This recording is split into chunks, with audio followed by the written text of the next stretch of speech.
Pare-pareho ang kwento, magnanakaw ang bida, bayani ang multo. Sa lansangan, gutom ang humihingi ng awa.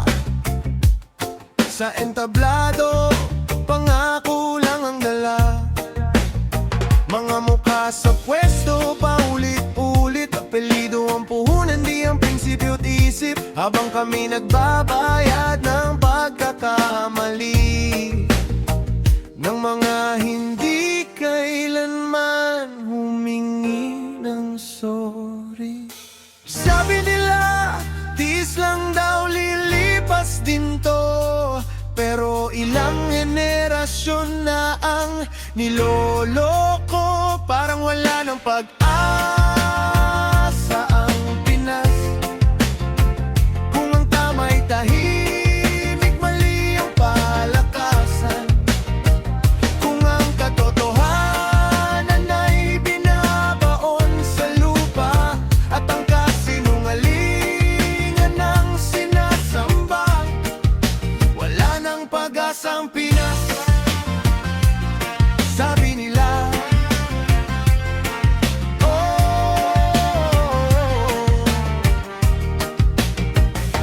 kapag ang magnanakaw nasa trono na, at ang pangarap ng bayan paulit-ulit pinapatay, habang sinasabing okay lang yan, sabay ngiti sa patay. Edukasyon ay luho, hindi karapatan. Kabataan ay pagod na bago pa lumaban. Guro'y gutom, magsasakay na lulunod, pero ang nasa taas busog na busog. Batas ay parang lambat na may butas. Maliliit ang huli, malalaki ang lusot. At kung magtanong ka, ikaw ang may sala. Tatawagin kang kalaban ng sariling bansa. Kung pagmamahal sa bayan ang sukatan, bakit ang totoo ang laging sinasaktan? Parang wala ng pag-asa ang Pinas, kapag ang boto'y nabibili ng bigas, kapag ang boses ng masa'y nilulunod ng ingay ng troll at bayarang hukom.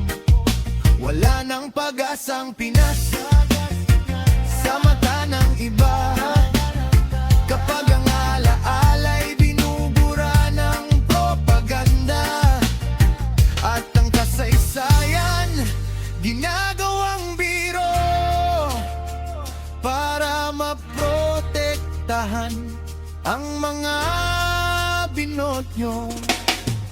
Kung malibang mapagod sa paulit-ulit na sakit, kung kasalanan bang mawalan ng gana sa pag-ibig, sa bayang paulit-ulit kang binibigo, pero pilit mo pa rin inuuwi sa puso.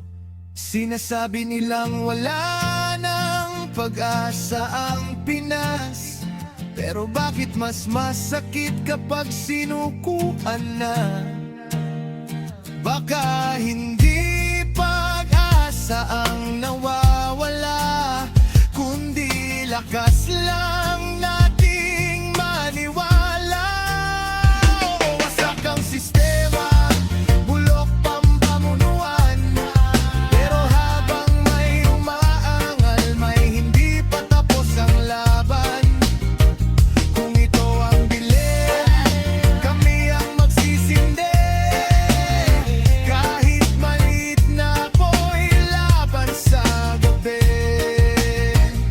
Hindi ko alam kung kailan gaganda ang bukas, hindi ko alam kung makikita ko pang hustisya, pero hanggat may kantang ganito, hindi pa tuluyang patay ang Pinas sa puso ko.